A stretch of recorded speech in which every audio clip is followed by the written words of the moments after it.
Voilà, je suis avec Yannick Lemeur à l'Institut de la myopie. Eh oui, on occupe tout l'espace. Yannick, je suis venue te voir parce que tu es Monsieur 30%, tu as posé 30% Ouais, des implants Pribapixium. ouais. Et là, on est en train de se dire c'est merveilleux, c'est formidable. Les gens ont l'impression qu'ils vont pouvoir prendre leur bagnole et repartir comme à 40 ans. Et non. Et non, non, Voilà. non, c'est pas si simple que ça.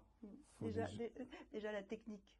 la technique, c'est pas trop compliqué. C'est une vitrectomie. On injecte sous la rétine pour faire une bulle pour décoller la rétine. On n'arrive pas à décoller la rétine sur la zone d'atrophie. Et donc, on doit finir à la main de disséquer la rétine depuis l'épithélium pigmentaire.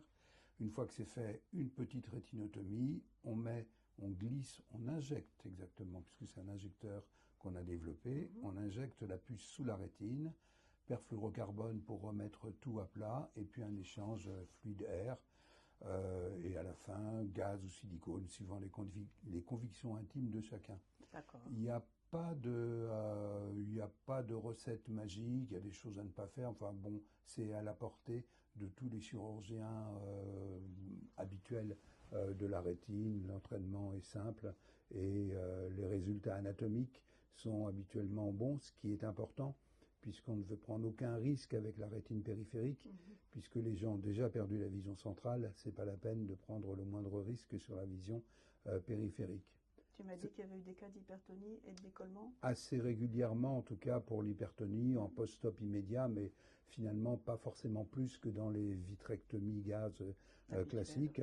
Et on a eu dans la série des 38, on a eu un décollement de la rétine qui a été traité rapidement parce que les gens sont surveillés comme le lait sur le feu.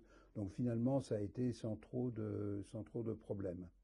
Encore une fois, on s'adresse à des patients par définition âgés, donc on peut faire l'intervention sous anesthésie locale. Avec le temps, on arrive à descendre à 1 heure et demie de chirurgie, ce qui n'est pas beaucoup plus long qu'une vitrectomie silicone pour une PVR ou quelque chose comme ça. Alors le choix des patients est extrêmement important, bien entendu.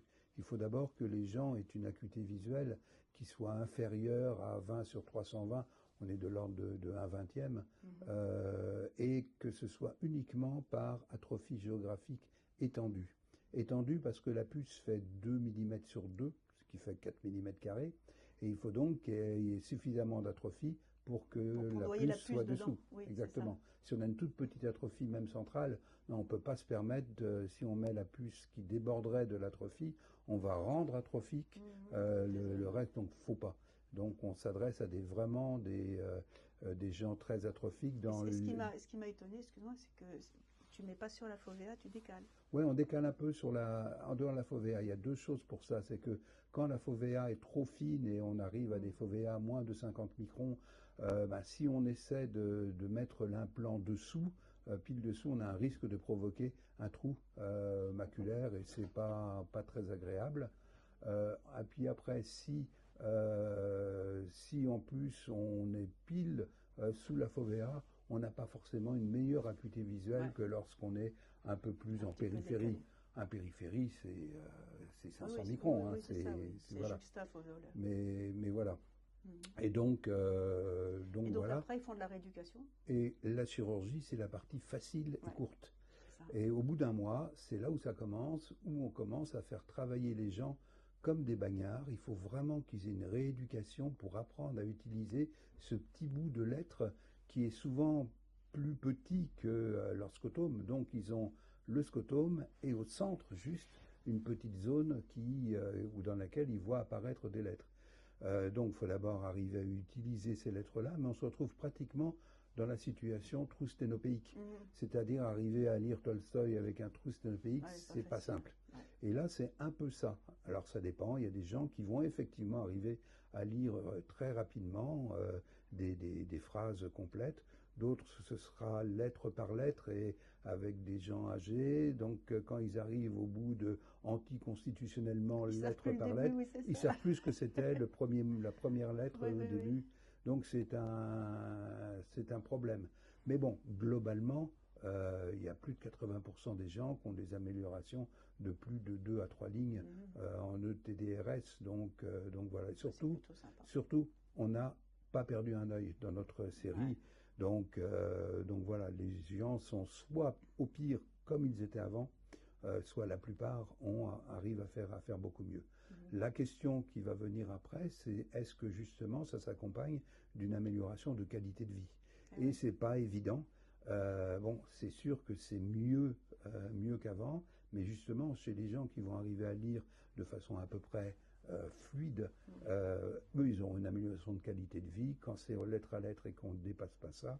Voilà, mais on peut pas le savoir à l'avance et globalement la plupart des gens sont assez contents des résultats. On a pour l'instant des résultats à 1 an, on commence à avoir des résultats à 2 ans. L'étude doit porter jusqu'à 3 ans. Et puis on aura probablement bien entendu une extension et on commence déjà à travailler sur des puces plus grandes ou avec plus de pixels, etc. On avait pensé à un moment aussi mettre plusieurs petites puces côte à côte. Et pourquoi pas, on sait que par exemple les gens quand ils cherchent, on a un mouvement horizontal. Donc l'idée c'était de faire plusieurs puces qui soient en longueur pour augmenter le champ visuel central. Voilà, on va voir un peu, tout ça c'est encore très préliminaire, mais on est content d'avoir pu enfin montrer que ça marchait et qu'on pouvait avoir donc des améliorations visuelles chez des gens qui sont dans le scotome total central et pour lequel le seul truc est bilatéral et pour lequel le seul truc qui marche bien c'est la rééducation basse vision et en attendant c'est là où il faut envoyer les gens de toute façon. Une petite patiente me disait qu'elle n'arrivait pas à suivre les sous-titres à la télé parce que le temps qu'elle mette au point, le sous-titre avait sauté. Donc voilà, ça donne une idée de la limitation de la chose. Bien sûr, bien sûr.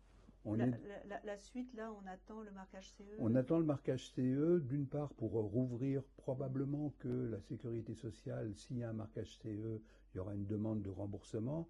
Et pour évaluer le prix que peut valoir un implant comme ça, la Sécu habituellement demande des études de faisabilité et là le nom m'échappe exact, mais il y a une possibilité en fonction de la récupération visuelle de fixer un prix raisonnable pour les docteurs, les patients et la Sécu.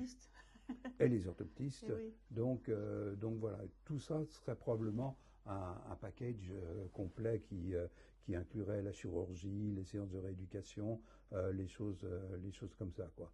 Mais bon, on est sur les traces, sur les bonnes traces, et donc on va voir où on va aller, mais a priori, on ne devrait pas régresser, ça devrait continuer à s'améliorer. Donc on a mis un orteil dedans et le prochain pas. Exactement. On ne sait pas où il est. On ne sait pas. Où il est. Merci.